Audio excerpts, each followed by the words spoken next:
Hi guys, आज के इस फंडामेंटल एनालिसिस के लर्निंग वीडियो में आज हम एलटी फूड्स की बात करने वाले हैं, जिसका मार्केट कैपिटलाइजेशन 12,000 करोड़ का है। इनफैक्ट 12,900 करोड़ 13,000 करोड़ का मार्केट है। तो ये कंपनी करती क्या है? ये कंपनी का main business milling, processing and marketing of branded non basmati rice and manufacturing rice food products in domestic and overseas markets. Okay, इनका बासमती राइस और rice food products, ready to eat food products में इनका ये अपना चलाते हैं engage. और इनका आगे भी अपना बता रखा है इन्होंने है कि it is engage in research development of to add value to the rice and rice food products, rice related products. Okay, तो कंपनी के पास पोर्टफोलियो क्या क्या है? ब्राउन राइस, वाइट राइस,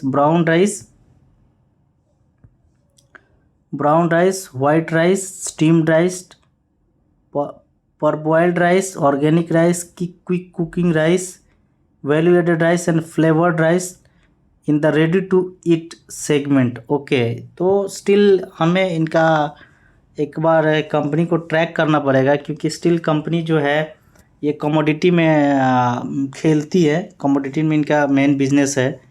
तो कमोडिटी का प्राइस क्या होता है? बढ़ते घटते रहता है। तो इनका मार्जिन कभी सप्रेस हो जाता होगा, कभी बढ़ता होगा, स्टिल हम देखेंगे आगे।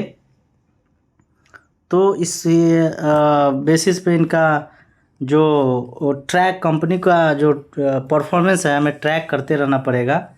तो इनको पता चलेगा इनके कौन कॉल्स, इनका पीपीटी जो कि क्वार्टरली ये रिलीज़ करते हैं, उसको देखते रहना पड़ेगा। तो इस कंपनी के आगे हम ग्रोथ की गाइडेंस को गेस कर सकते हैं और बता सकते हैं कि कंपनी का जो आगे क्या करती है। कंपनी एक और चीज़ है ना, company is subsidy of nature bio foods limited, NBFL का इनका सब्सिडरी है company LT foods.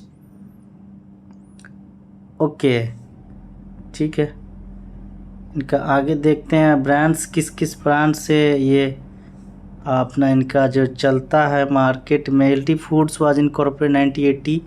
Okay, company काफ़ी पुरानी है। कंपनी का अभी 2024 हो गया, 20 साल, लगभग 43 ईयर्स, 44 ईयर्स हो गया कंपनी को मार्केट में। तो इनके पास काफ़ी अच्छा खासा एक्सपीरियंस भी होगा इस सेगमेंट में बिजनेस करने का। तो ठीक है, कंपनी पुरानी कंपनी है। ओके, इनका जो ब्रांड्स है, कंपनी के पास दावत ब्रांड से इन्होंने राइस अपना लॉन्च कर रखा है। Royal Heritage, Devaaya, Gold Seal, Indus Valley, 817 elephant, curry, Eco Life. Okay, flagship brands. Daawat and Royals enjoy leadership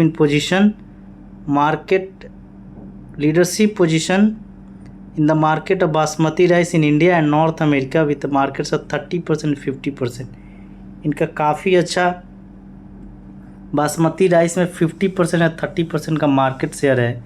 50% इनका मार्केट शेयर अमेरिका में है, इंडिया में 30% मार्केट शेयर है। इनका काफ़ी अच्छा, इनका परफॉर्मेंस काफ़ी अच्छा है। मार्केट शेयर अगर थोड़ी सी भी इनको मार्जिन एक्सपेंशन का बेनिफिट मिलता है, तो इनका जो प्रॉफिटेबिलिटी है काफ़ी अच्छा खासा इनका बढ़ जाएगा। रेवेन्यू मिक्स में इनका 84% basmati and speciality rice. Okay, इनका जो मेन बिजनेस है 84% बासमती एंड स्पेशली राइस में इनका जो है इनका जो बिज़नेस राइस में ही है। दूसरा, इनका जो मेन जियोग्राफिकल रेवेन्यू है 41% यूएस से आता है, इंडिया में 29%, यूरोप में 17%। ये तीन ही मिला के इनका मेजर रेवेन्यू का सोर्स है। मिडिल ईस्ट में 6%, rest of the world 7%।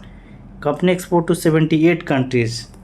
Okay, company का जो अपना काफ़ी अच्छे खासे डाइवर्सिफाई करके रखी है, 78 कंट्रीज कम नहीं होता है। मैन्युफैक्चरिंग फैसिलिटी इनका कहाँ कहाँ देख लेते हैं। कंपनी जब 5 state of the art manufacturing facility in the India में 5 है, और इनका 3 यूनाइटेड स्टेट में, यूएस में है, यूरोप में 1 है। तो टोटल इनके पास 9 मैन्युफैक्चरिंग फैसिलिटी। फाइनेंशियल्स हम यहाँ से देख सकते हैं। कंपनी का जो PE है 21 है।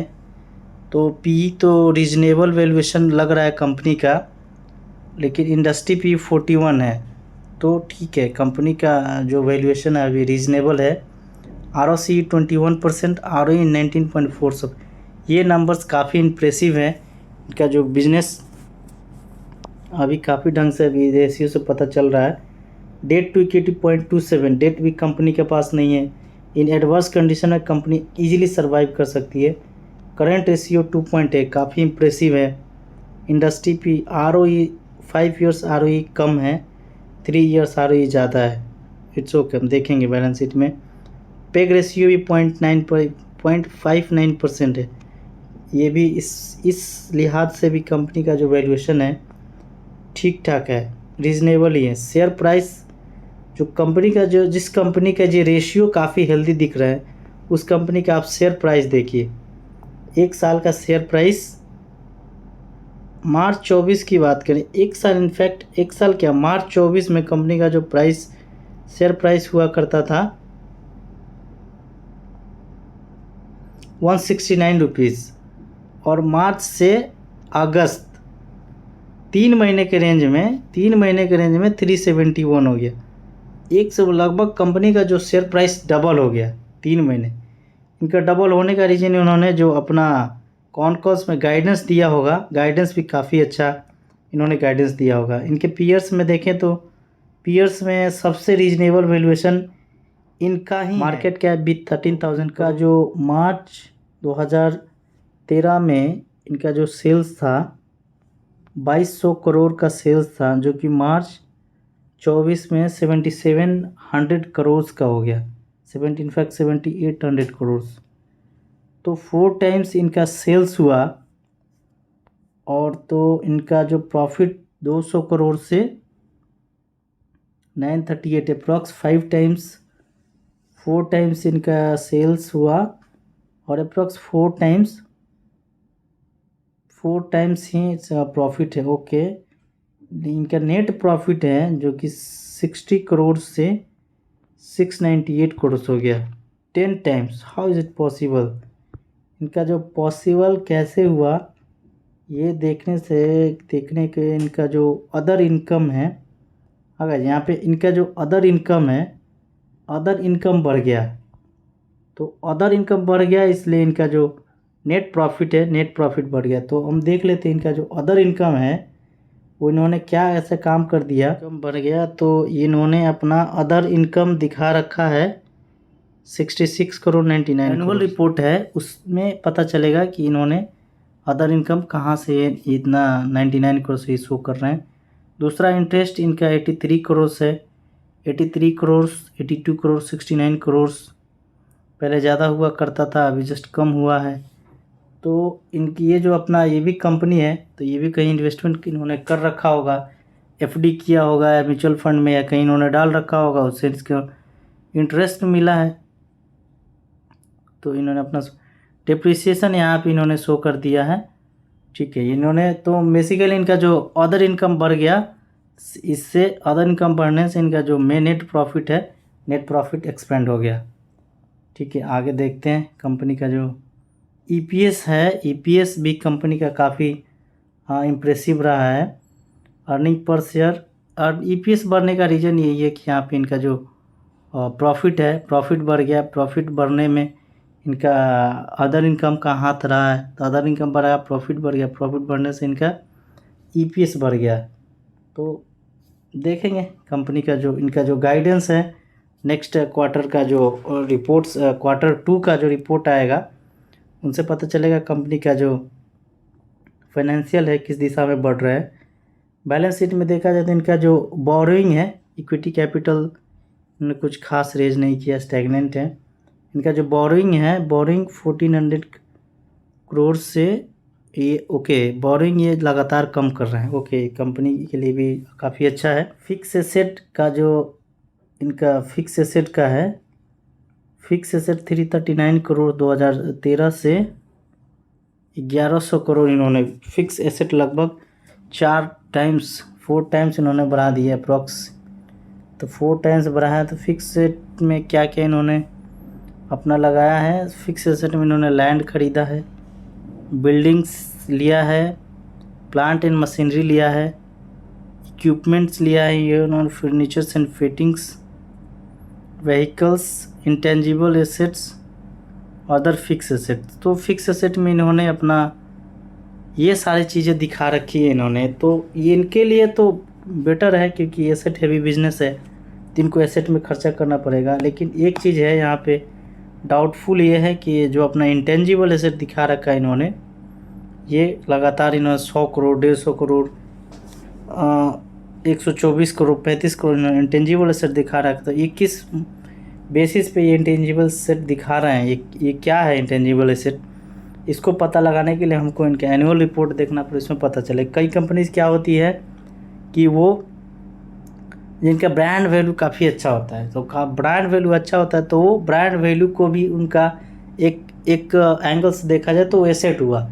जैसे सपोज 100 रुपये का कोई जूता है, कोई एक कंपनी है, लोकल कंपनी है, वो 100 रुपये की जूता बनाती है, 100 रुपये में बेचती है, या लेट से 120 में बेचती है, 20% मार्जिन रख। लेकिन कोई जो बड़ी कंपनी है जिनका ब्रांड बन चुका है, लाइक मीन्स जो बड़ी कंपनी जो अपना ब्रांड बना चुके हैं, वो 100 रुपये के जूते को ही 600 में बेचेंगे और उनका माल बिकेगा, और उनका स्टॉक भी हमेशा नील रहेगा। तो इनका ये 600 में क्यों बिक रहा है, इनके ब्रांड वैल्यू की वजह से बिक रहा है। कैश फ्लो भी इनका पॉजिटिव ही रहा है most of the days.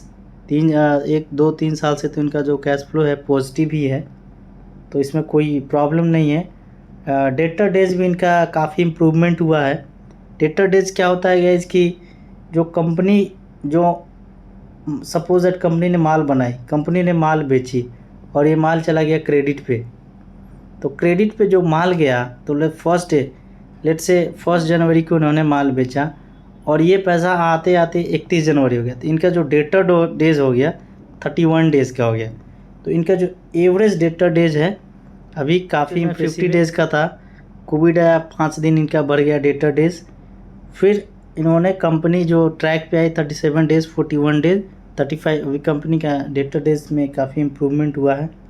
Inventory days भी इम्प्रूवमेंट हुआ है, 254 डेज 242 दिन 240 डेज 250 में अपना इन्वेंट्री ये खाली कर दे रहा है। कंपनी का ROC काफ़ी स्टैगनेंट है, तो ROC में कोई इनफैक्ट कोई प्रॉब्लम के इनफैक्ट इम्प्रूवमेंट ही है, तो इम्प्रूवमेंट में तो यहाँ तो कोई प्रॉब्लम ही नहीं है, तो बढ़िया है।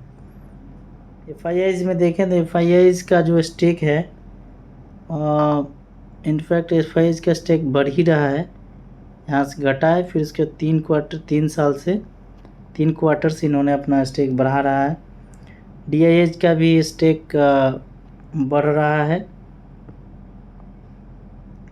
पब्लिक का शेयर होल्डिंग घट रहा है। में भी कुछ हाइलाइट्स दिखा रहा है, इनका देख लेते हैं। सस्टेनेबल, इनको जो LT फूड्स का बासमती 10 इन्होंने पहले भी बता रखा है, 18% से बढ़ा है। प्रॉफिट आफ्टर टैक्स 21% से बढ़ा है। इनका जो मोस्ट पावरफुल ब्रांड है दावत 30% मार्केट शेयर है, रॉयल का 50% मार्केट शेयर है।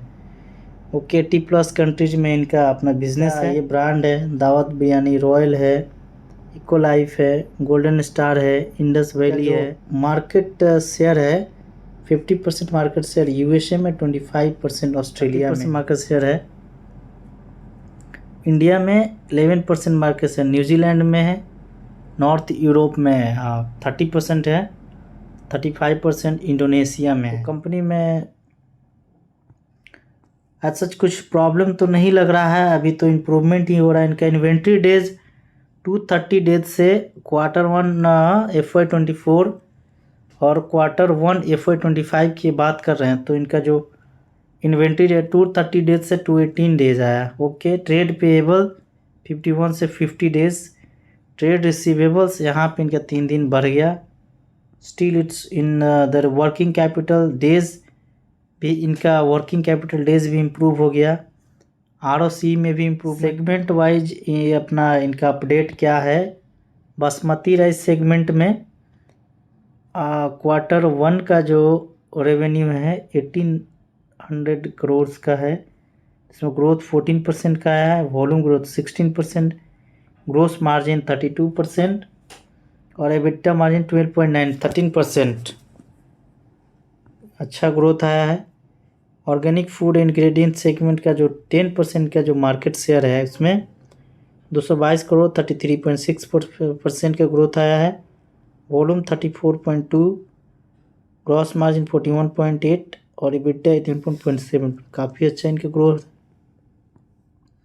Ready to heat and ready to cook segment में इनका जो 37 इनका जो EBITDA मार्जिन है ये कम हो गया। स्टिल इनका जो मार्केट शेयर कम है तो इस पर इनका ओवरऑल हेल्थ पे उतना इफेक्ट नहीं पड़ेगा। इनका जो बासमती राइस का जो है नॉर्थ अमेरिका में 21% मार्केट शेयर है, 21% वॉल्यूम ग्रोथ हुआ है। ओवरऑल 39%, इंडिया में 14%, 31%। इनका गाइस इनका क्रेडिट रेटिंग की बात करें तो क्रिसिल के द्वारा दिया गया इनका रेटिंग है स्टेबल हो गया।